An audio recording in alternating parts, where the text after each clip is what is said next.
जय हिंद दोस्तों, आर्यन परिवार में आप लोगों का स्वागत है। आइए हम लोग आज साइंस का क्विज करते हैं। तो फर्स्ट क्वेश्चन है आपसे सोनू जी, गामा किरण की खोज किसने की? Paul Willard. गामा किरण की खोज किसने की थी? पॉल विलार्ड ने। और रेडियो एक्टिविटी की खोज किसने की थी? हाँ, रेडियो एक्टिविटी की खोज की थी हेनरी बेकुरल ने। ठीक है, अगला क्वेश्चन है, प्राकृतिक चयन का सिद्धांत किसने दिया था? डार्विन ने। ठीक है, अगला क्वेश्चन है, सर्वप्रथम किसने बताया पृथ्वी अपने अक्ष पर घूमती हुई सूर्य की परिक्रमा करती है?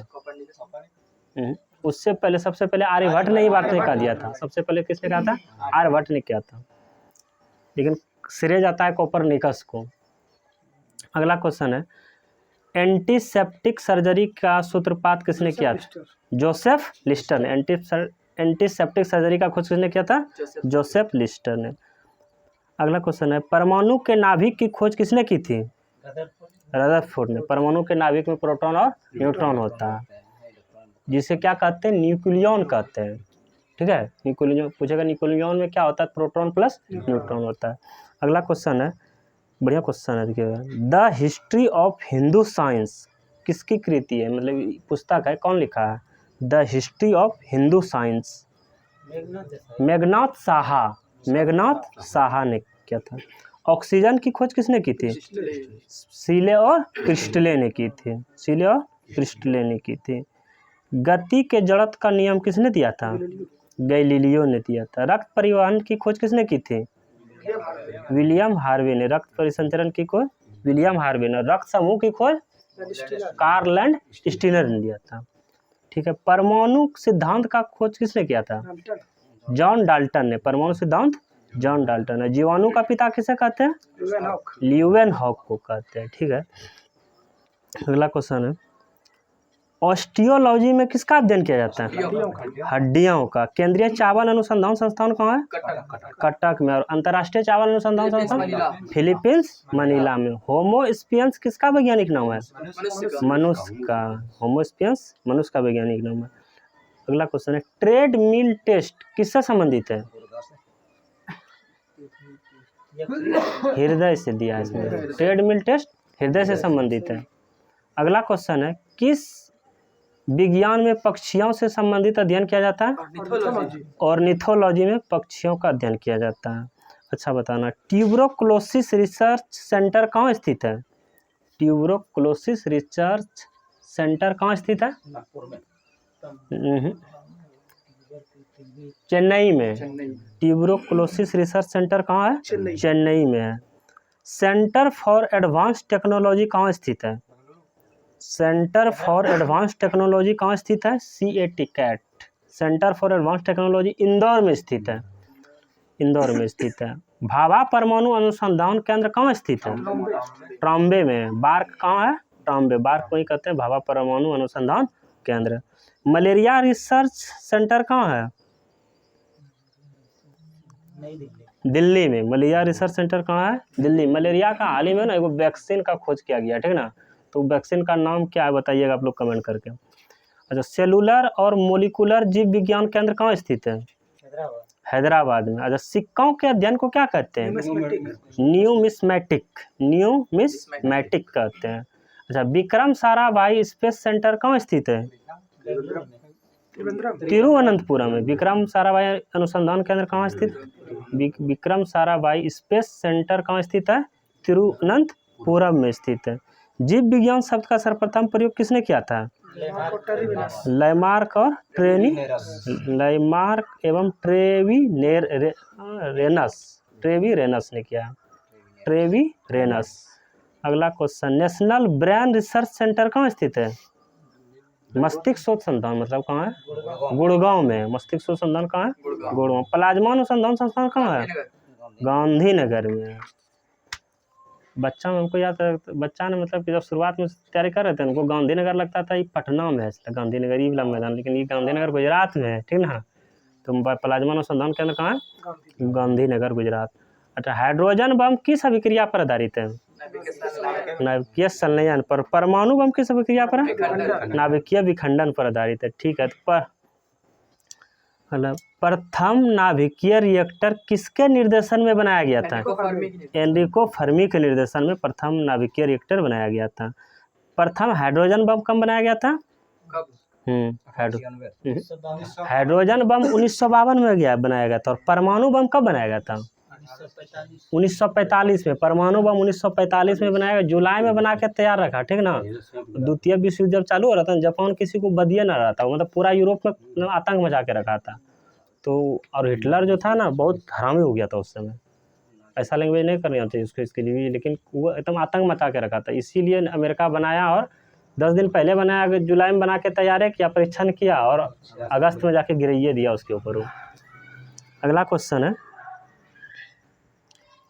सोलर सिस्टम को किसने खोजा था? कोपरनिकस ने खोजा था। पोलियो के टीके का खोज किसने किया था? जॉन ई साल्क ने किया था। ठीक है, अगला क्वेश्चन है, परमाणु बम को किसने खोजा था? परमाणु बम जे रॉबर्ट ओपनहीमर ने किया था। कहीं कहीं देखिएगा इसका नाम ओटो हन भी ले लेता है, कैसे लेता है पता नहीं। परमाणु बम का आविष्कार किसने किया था? जे रॉबर्ट ओपनहीमर ने। अच्छा, पोलेनियम की खोज किसने की थी? मैडम क्यूरी ने की थी पोलेनियम की खोज। ठीक है, अगला क्वेश्चन है, पॉजिट्रॉन किसका एंटीकन है? पॉजिट्रॉन इलेक्ट्रॉन का एंटीकन है। लकड़ी की आयु ज्ञात करने में किस मतलब कौन सी सहायक होता है? बोलना जैसे कार्बन 14। लकड़ी का आयु ज्ञात करने में कार्बन 14। परमाणु में अवस्थित सबसे हल्का कौन कौन सा है? परमाणु में 3 कण होता है। परमाणु इलेक्ट्रॉन, प्रोटॉन, न्यूट्रॉन से मिलकर परमाणु बनता है, तो उसमें हल्का कौन? इलेक्ट्रॉन। तो सबसे हल्का कौन? इलेक्ट्रॉन ने किया था। सबसे भारी न्यूट्रॉन। न्यूट्रॉन का खोज Chadwick. Electron J Thomson. Proton Rutherford Goldstein ना, प्रोटॉन गोल्डस्टीन। ठीक है, प्रोटॉन गोल्डस्टीन। अगला क्वेश्चन है, उत्तल दर्पण द्वारा बना प्रतिबिंब कैसा होता है? उत्तल दर्पण द्वारा काल्पनिक और सीधा होता है। काल्पनिक को आभासी भी कहते हैं, आभासी और सीधा होता है।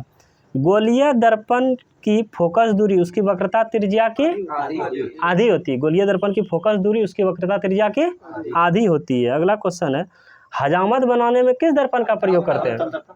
नाई लोग जो अवतल दर्पण, नाई लोग अवतल दर्पण का प्रयोग करते हैं, क्योंकि अवतल दर्पण ना छोटा छोटा चीज को बड़ा करके दिखाता है, इसलिए। पानी में हवा का बुलबुला किस तरह कार्य करता है? अवतल लेंस की भांति कार्य करता है। पानी में हवा का बुलबुला अवतल लेंस की भांति। गाड़ी के साइड मिरर के रूप में किस दर्पण का प्रयोग होता है? गाड़ी के साइड मिरर में उत्तल दर्पण का प्रयोग करता है। गाड़ी के हेडलाइट में किस दर्पण का प्रयोग? गाड़ी के हेडलाइट में अवतल दर्पण का प्रयोग होता है। ठीक है, मानव रेटिना पर बना प्रतिबिंब कैसा होता है? वास्तविक और उल्टा होता है। ठीक है, सरल सूक्ष्मदर्शी में वस्तु को कहाँ रखा जाता है? लेंस और प्रकाश केंद्र के बीच रखा जाता है। सरल सूक्ष्मदर्शी में वस्तु को कहाँ रखा जाता है? लेंस और प्रकाश केंद्र के बीच रखा जाता है। वनस्पति तेलों से कृत्रिम घी बनाने में किस उत्प्रेरक का प्रयोग किया जाता है? निकेल का प्रयोग किया जाता है। ठीक है, ट्रांसफार्मर किस सिद्धांत पर कार्य करता है? ट्रांसफार्मर विद्युत चुम्बकीय प्रेरण के सिद्धांत पर कार्य करता है। अच्छा, लाउड स्पीकर किस ऊर्जा को किस ऊर्जा में परिवर्तित करता है? पूरा बोलिए। ठीक है, विद्युत से ध्वनि, विद्युत से यांत्रिक और यांत्रिक से ध्वनि ऊर्जा में परिवर्तित करता है। लुसेंट में दिया है विद्युत ऊर्जा से ध्वनि ऊर्जा में परिवर्तित करता है, लेकिन विद्युत ऊर्जा से यांत्रिक ऊर्जा, यांत्रिक ऊर्जा से ध्वनि ऊर्जा में। जैसे ना रेलवे का इंजन जो है ना, देखिएगा वो भी 2-3 स्टेप में जाके बदलता है। अच्छा, रेक्टिफायर का प्रयोग किस में किया जाता है? एसी को डीसी में बदलने। रेक्टिफायर को एसी को डीसी में, और डीसी को एसी में बदलने के लिए किसका प्रयोग करते हैं? इन्वर्टर। डीसी को एसी में इन्वर्टर और एसी को डीसी में रेक्टिफायर। और ट्रांसफार्मर का जो प्रयोग करता है ना, उच्च एसी को निम्न एसी में, निम्न एसी को उच्च एसी में। अल्टरनेटिंग करंट हुआ ना, प्रत्यावर्ती धारा को सबसे कम हानि पूछेगा, किस धारा का सबसे कम हानि होता है ले आने में? तो प्रत्यावर्ती धारा एसी का। ठीक है, एसी बोलते हैं वही जो बिजली कम से आता है, और जनरेटर उटर तो डीसी हो गया। ठीक है, अगला क्वेश्चन है, टेलीफोन लाइन में कौन सी ऊर्जा प्रभावित होती है? विद्युत ऊर्जा प्रभावित होती है। ठीक है,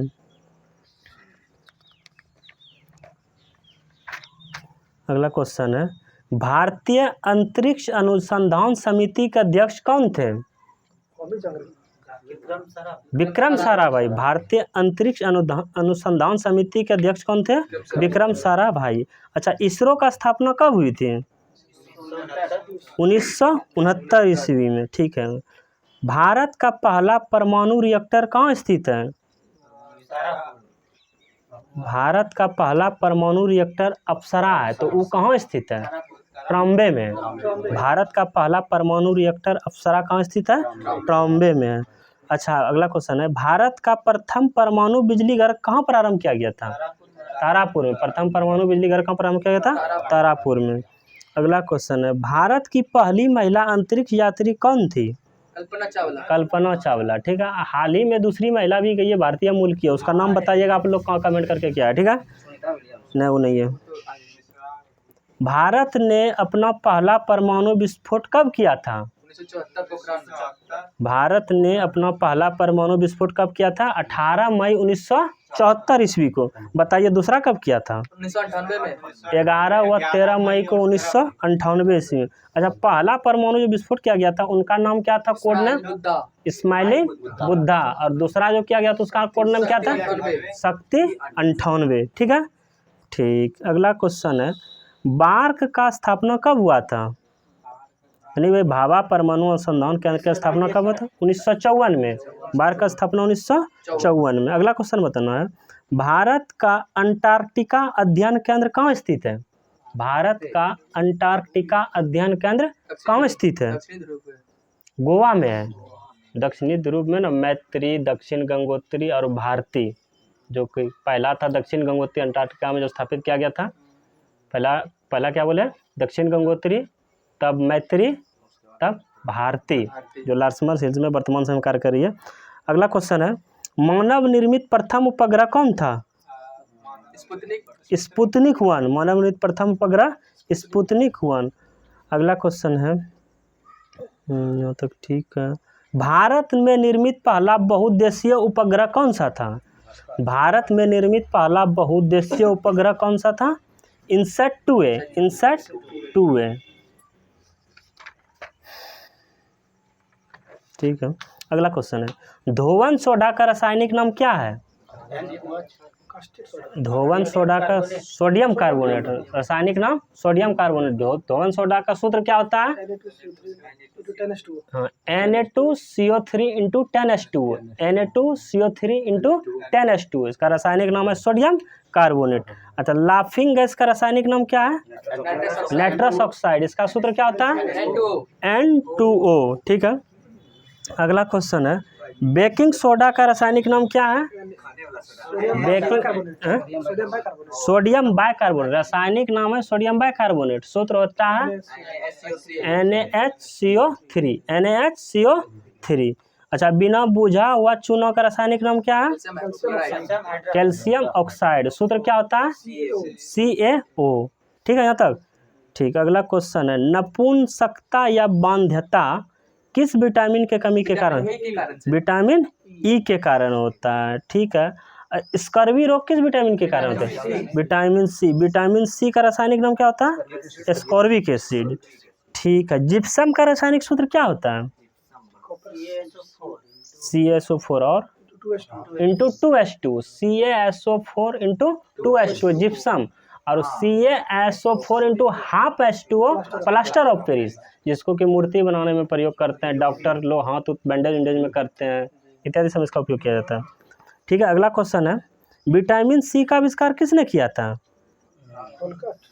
होलकट। विटामिन सी खट्टा होता है ना, तो हलकट टाइप का। विटामिन सी का रासायनिक नाम हलकट। रासायनिक नाम नहीं, खोज किया था हलकट ने। ठीक ना। अगला क्वेश्चन है, जिप्सम का रासायनिक नाम क्या है? Calcium sulphate. अच्छा, प्लास्टर ऑफ पेरिस का रासायनिक नाम क्या है? हाँ, कैल्शियम सल्फेट हेमीहाइड्रेट। अच्छा, विटामिन शब्द किसने दिया था? फंक ने। अच्छा, किस विटामिन की कमी के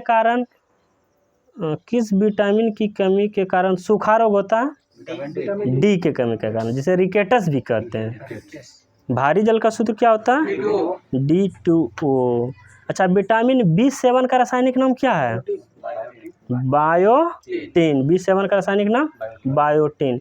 अच्छा, विटामिन डी का सर्वोत्तम स्रोत क्या है? सूर्य का प्रकाश। सूर्य का प्रकाश है। जल में घुलनशील विटामिन बी और सी। वसा में घुलनशील ADE। ठीक है। विटामिन ए का रासायनिक नाम क्या है? रेटिनॉल। विटामिन ए का रासायनिक नाम रेटिनॉल है। ठीक है। अंतरिक्ष विभाग की स्थापना कब हुई थी?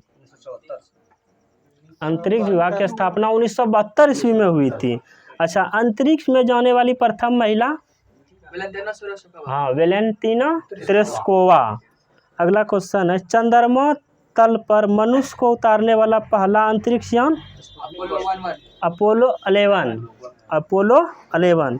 अच्छा, विदेशी भूमि से छोड़ा गया भारत का पहला वैज्ञानिक उपग्रह? आर्यभट्ट। बैटरी अम्ल किससे नाम से किसे जाना जाता है? Sulphuric acid H2SO4। जल में सबसे कम घुलनशील गैस? N2। सोडा वाटर बनाने में कौन सी गैस प्रयुक्त होती है? CO2। सोडा वाटर बनाने में CO2। और CO प्लस N2 को क्या बोलते हैं जानते हैं? ना, CO प्लस H2 को कोल गैस, वाटर गैस बोलते हैं, CO प्लस H2 को। और इसको प्रोड्यूसर गैस बोलते हैं। CO प्लस N2 को क्या बोलते हैं? प्रोड्यूसर गैस बोलते हैं। अगला क्वेश्चन है, तत्वों का सबसे पहले वर्गीकरण किसने किया? डोबरेनर ने। तत्वों का सबसे पहला वर्गीकरण किसने किया? डोबरेनर ने किया। डोबरेनर ने 1817 ईस्वी में किया। उसके बाद न्यूलैंड्स ने किया। उसके बाद फिर मेंडलीफ ने किया। फिर उसके बाद किसने किया? मोसले ने, जिसको आधुनिक आवर्त सारणी पढ़ते हैं, मोसले के नियम पर आधारित है। मोसले का आधुनिक आवर्त सारणी परमाणु संख्याओं पर है आधारित है। और मेंडलीफ का था परमाणु द्रव्यमान संख्याओं पर आधारित था। और अष्टक का तो सारे गामा पदानी सजाने के क्रम में था न्यूलैंड्स महोदय का। और उसका था त्रिक नियम, किन्हीं दो तत्वों को अगर बढ़ते हुए परमाणु द्रव्यमान के क्रम में सजाया जाए तो बीच वाला तत्व शेष दो किनारों वाले परमाणु द्रव्यमानों के औसत भार के बराबर होता है। वो किसका नियम था? डोबरेनर का त्रिक नियम। ठीक है। अगला क्वेश्चन है, पीतल किसका मिश्रण है? Cu plus Zn। रसगुल्ला वाले सर बताते हैं ना, पिताजी याद रखिए।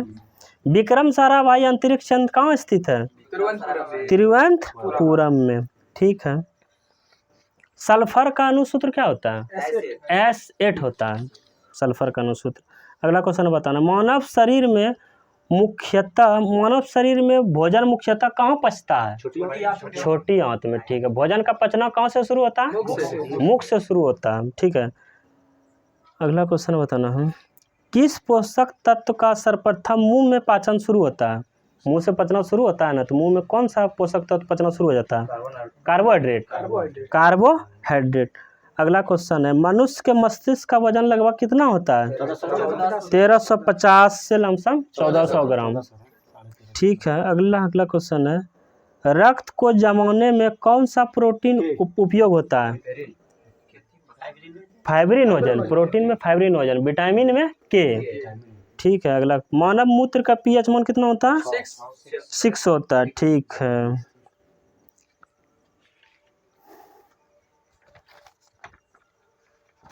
अगला क्वेश्चन है, ओजोन परत किस मंडल में पाई जाती है? समताप मंडल में पाई जाती है। पृथ्वी के सबसे करीब स्थित मंडल कौन सा है? क्षोभ मंडल है। अच्छा, सूर्य से सबसे दूर स्थित ग्रह कौन सा है? वरुण है। और सबसे नजदीक कौन है उसके? बुध है। ठीक है। बिना उपग्रह वाला ग्रह कौन कौन है? बुध और शुक्र। अंतरिक्ष में कितने तारामंडल हैं? 89 तारामंडल है। ठीक है। परावैंगनिक किरणें हमें किससे बचाती है? अल्ट्रावायलेट ओजोन गैस से बचाती है। ध्रुव तारा किस दिशा को इंगित करता है? क्या? परावैंगनिक किरणों से रक्षा करती है ओजोन गैस। परावैंगनिक किरणों से हमें कौन बचाती है? Ozone gas. ओजोन मंडल जो पाया जाता है, ओजोन मंडल को ओजोन गैस कहिएगा वो। ठीक है। अगला क्वेश्चन है, ध्रुव तारा किस दिशा को इंगित करता है? उत्तर दिशा को इंगित करता है। वलय युक्त ग्रह कौन है? शनि है। ठीक है। अंतरिक्ष यात्री को आकाश कैसा दिखाई पड़ता है? काला दिखाई पड़ता है। क्षुद्र ग्रह किनके बीच स्थित है? मंगल और बृहस्पति के बीच स्थित है। पृथ्वी पृथ्वी अपने अक्ष पर किधर से किधर घूमती है? पश्चिम से पूर्व। पृथ्वी पश्चिम से पूर्व की ओर घूमती है और सूर्य पूर्व से पश्चिम की ओर घूमती है। ठीक है, अगला क्वेश्चन है, बड़ी जी का इकाई क्या होता है? हाँ, न्यूटन मीटर स्क्वायर प्रति केजी स्क्वायर। बल का सीजीएस मात्रक क्या होता है? डाइन। बल का एसआई मात्रक? बल का एमकेएस मात्रक? न्यूटन ही होता है, एमकेएस को ही एसआई कहते हैं। ठीक है, अगला क्वेश्चन, प्रकाश वर्ष किसकी इकाई है? दूरी की। एंगस्ट्रम किसे किसको व्यक्त करते हैं? तरंगदैर्घ्य को। तरंगदैर्घ्य का एसआई मात्रक? एंगस्ट्रम। एंगस्ट्रम एक प्रकार का दूरी मापते हैं। तरंगदैर्घ्य का एसआई मात्रक मीटर भी आप ले सकते हैं, क्योंकि तरंगदैर्घ्य को मीटर में व्यक्त कर सकते हैं आप। एक अश्वशक्ति बराबर 746 वाट। मैग्नीफाइंग ग्लास किस लेंस को कहते हैं? मैग्नीफाइंग ग्लास अभिसारी लेंस। अभिसारी लेंस उत्तल लेंस को कहते हैं। अपसारी लेंस अवतल लेंस को, अभिसारी लेंस उत्तल लेंस को। दर्पण में जस्ट उल्टा, अवतल दर्पण को अभिसारी दर्पण कहते हैं और उत्तल दर्पण को अपसारी दर्पण कहते हैं। ठीक है, दर्पण में अवतल दर्पण को अभिसारी दर्पण और उत्तल दर्पण को अपसारी दर्पण, लेकिन लेंस में उत्तल लेंस को अभिसारी लेंस और अवतल लेंस को अपसारी लेंस कहते हैं, क्योंकि ये अभिसारी किरण पुंज का नियम फॉलो करती है। अभिसारी किरण पुंज उस किरण पुंज को कहते हैं जो सभी किरणें आकर एक बिंदु पर संतृप्त हो जाती है, एक बिंदु पर आकर मिल जाती है, उसे अभिसारी किरण पुंज कहते हैं। ठीक है, नेक्स्ट क्लास में कभी फिजिक्स पढ़ाएंगे तब। अभी चलिए आगे देखते हैं, एवोगाड्रो संख्या का मान कितना होता है? 6.023 थोड़ा स्लो बोलिए, स्लो मोशन में। 6.0232 ठीक है, 6.023 इंटू 10⁻23 होता है। दूरी मापने की सबसे बड़ी इकाई क्या है? पार्सेव। लॉगरिथम का खोज किसने किया था? जॉन नेपियर ने। ठीक है, पृथ्वी के उपग्रह का कक्षीय वेग किस पर निर्भर करता है? कक्षा की त्रिज्या पर। पृथ्वी के उपग्रह का कक्षीय वेग किस पर निर्भर करता है? कक्षा की त्रिज्या पर। अनुदैर्घ्य तरंग किस माध्यम में उत्पन्न हो सकती है? अनुदैर्घ्य हो गया वायु में। सभी माध्यम में। अनुदैर्घ्य ध्वनि जो है ना, ठोस द्रव गैस सभी में उत्पन्न हो सकता है। अगला क्वेश्चन है, सूर्य ग्रहण के समय सूर्य का कौन सा भाग दिखाई देता है? कोरोना दिखाई देता है। सूर्य ग्रहण के समय सूर्य का कौन सा भाग दिखाई देता है? कोरोना दिखाई देता है। हाँ, सूर्य किरण भी इसे कहते हैं। यदि वायुमंडल ना होती तो दिन की अवधि पर क्या प्रभाव पड़ता? दिन की अवधि कम हो जाती। यदि वायुमंडल ना होती तो दिन की अवधि कम हो जाती। न्यूनतम संभव तापमान कितना है? -273 डिग्री सेल्सियस है। ट्रांसफार्मर किस सिद्धांत पर कार्य करता है? चुंबकीय प्रेरण के सिद्धांत पर कार्य करती है। E बराबर mc² किसने दिया था? आइंस्टीन ने, जिसमें C किसका घोतक है? C प्रकाश की चाल को, M द्रव्यमान को। ठीक है, प्रतिबल और विकृति के अनुपात को क्या कहते हैं? प्रत्यास्था गुणांक कहते हैं। ठीक है, ध्वनि तरंगे कैसी है? अनुदैर्घ्य तरंगे। आज इतने सब पढ़ पाए। ठीक है, वीडियो देखने के लिए आप लोगों को बहुत बहुत धन्यवाद। लाइक कीजिए, शेयर कीजिए, सब्सक्राइब कीजिए अपने दोस्तों के साथ।